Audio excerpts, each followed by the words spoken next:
नमस्कार। आप सभी को हमारे पीताम्बरा ज्योतिष चैनल में सभी का बहुत बहुत स्वागत है। आज हम विशेष महत्वपूर्ण जानकारी के साथ में आए हैं। आपको बताना चाहते हैं कि करवा चौथ कितना महत्वपूर्ण है और क्या करना चाहिए और कितना ये प्राचीन है। करवा चौथ से जुड़ी हुई बहुत सारी मान्यताएं और बहुत सारी कथानक को हम बताएंगे। श्रवण करिए और जो पूजा विधि बताएंगे वो करिए, बहुत कल्याण होगा, लाभ होगा। तो ये जो करवा चौथ मनाया जाता है कार्तिक माह में कृष्ण पक्ष की चतुर्थी तिथि को सायंकाल में प्रदोष काल में पूजा विधि विधान से की जाती है। इस बार कार्तिक माह कृष्ण पक्ष की चतुर्थी तिथि 13 अक्टूबर को है। उस दिन कृत्तिका नक्षत्र भी है।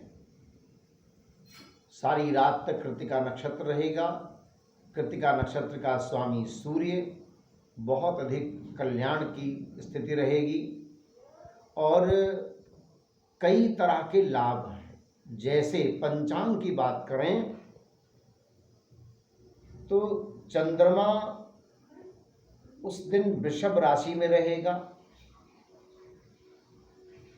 सिद्धि योग दोपहर 13:55 तक है, उसके बाद व्यतिपात योग आ जाएगा और कृत्तिका नक्षत्र ये सर्वाधिक दिन रहेगा। हिंदुओं का एक परम मुख्य त्यौहार माना जाता है। उत्तर भारत में विशेषकर इसको मनाया जाता है। तो कार्तिक माह की जो कृष्ण पक्ष की चतुर्थी है उसको करक चतुर्थी कहते हैं। क्यों कहते हैं? प्राचीन समय में जब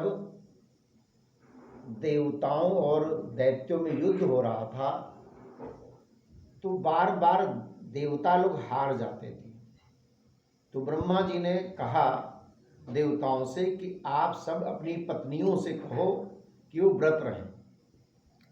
तो इंद्र की पत्नी इंद्राणी ने व्रत किया, माता पार्वती ने भगवान शंकर के लिए व्रत किया, माता लक्ष्मी ने भगवान विष्णु के लिए व्रत किया, वाणी सरस्वती ने स्वयं ब्रह्मा के लिए व्रत किया। उस व्रत के प्रभाव से उनके पतियों में, देवताओं में शक्ति आ गई और दैत्यों को जीत सके। एक तो ये कथा आती है। दूसरी कथा आती है कि एक वीरवती नाम की एक सुंदर राजकुमारी थी। उसके 7 भाई थे और उसका विवाह बड़े सुंदर राजकुमार से हुआ और विवाह के प्रथम वर्ष में वो अपने घर आ गई और उसने करवा व्रत रखा। करक चतुर्थी का ये व्रत रखा। लेकिन भाइयों के प्रति इतना प्रेम था कि भाई ने, तो वीरवती के भाई अपनी बहन से बहुत प्रेम करते थे। बहन को सर्वाधिक दिन देखा कि वो बेचारी निर्जल है, बिना कुछ खाए रह रही है। तो भाइयों ने प्रेम वश होकर चंद्रमा को एक प्रतिबिंब चंद्रमा के निकलने के पहले ही दिखा दिया, कोई आर्टिफिशियल प्रकाश के द्वारा, और उसने अपना व्रत तोड़ दिया, जिसके प्रभाव से उसका पति बीमार हो गया। तो बाद में फिर जब उसने पुनः व्रत किया और व्रत रही विधि विधान से किया तो पति ठीक हुआ। तो ये कथा भी आती है। अब इस दिन क्या करना चाहिए? एक और कथा आती है कि सर्वप्रथम भगवान गणेश का जब मस्तक कटा था तो वो कट करके चंद्रलोक गया था। तो चंद्रमा में गणेश जी का मस्तक है, इसलिए चंद्रमा की पूजा करने पर गणेश जी की पूजा हो जाती है और गणेश चतुर्थी के दिन इसलिए इसको रखा गया। अब इसमें विशेष बातें आती हैं कि क्या करना चाहिए। प्राचीन काल में लोग मिट्टी की मूर्ति बनाते थे, करवा मूर्ति कहते थे, करवा देवी कहते थे। बाद में बदल करके गौरी माँ का रूप बन गया। तो माता गौरी की पूजा विधि विधान करने पर पति की लंबी आयु मिलती है। सत्यवान की पत्नी सावित्री ने भी ये व्रत किया था, जिस प्रभाव से यमराज के द्वार से पति की आत्मा को लेकर आई और सत्यवान को जीवित किया। तो ये व्रत बड़ा पुण्यकारी है, सुख समृद्धि देने वाला है, घर में सुख शांति भी देता है।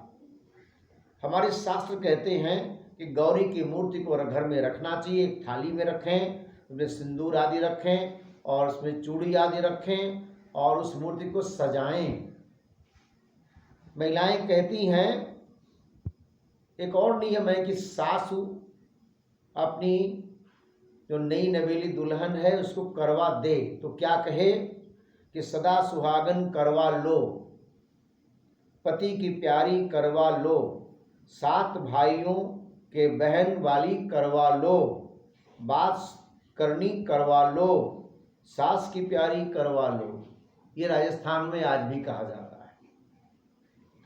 तो महिलाएं चंद्रमा उगने का इंतजार करती हैं और इस बार चंद्रमा 19:53 पर लगभग 7:53 8 बजे के आसपास में चंद्रमा का उदय होगा पूर्व दिशा में। तो चंद्रमा को देखने के बाद सुहागिन स्त्रियां पानी से भरे बर्तन लेती हैं और छलनी के माध्यम से पहले चंद्रमा को देखती हैं और चंद्रमा के प्रतिबिंब को देखने के बाद अपने पति के चेहरे को देखती हैं। चंद्रमा से आशीर्वाद प्राप्त करने के लिए जल या दूध से चंद्रमा को अर्घ्य दिया जाता है। महिलाएं अपने व्रत का संकल्प पति की लंबी आयु के लिए करती हैं, जैसे सावित्री ने सत्यवान के लिए किया था। राजस्थान में एक और नियम है, कहती हैं कि सोने के हार की तरह, कंगन की चमक की तरह, चंद्रमा की चांदनी की तरह मेरा सुहाग चमकता रहे। इस तरह से चंद्रमा से आशीर्वाद प्राप्त करती हैं। उसके बाद पति पत्नी को थाली में रखा हुआ जल वो देता है, पिलाता है। जैसे जल आप पीती हैं तो आपका व्रत पूर्ण हो जाता है। उसके बाद महिलाएं भोजन कर सकती हैं, करती हैं। तो ये जो व्रत है सर्वाधिक दिन 24, ये प्रातःकाल सूर्योदय से सायंकाल चंद्रमा के दर्शन तक निर्जल व्रत किया जाता है, जिससे पंच तत्व भी बहुत उत्तम हो जाते हैं। क्रोध का त्याग कर देना चाहिए और इस व्रत में खास एक नियम है, चारपाई पर नहीं बैठना चाहिए, ऊंचे स्थल पर नहीं बैठना चाहिए, नीचे बैठना चाहिए। और इस व्रत में एक और नियम है कि भगवान शंकर की उपासना भी करना चाहिए।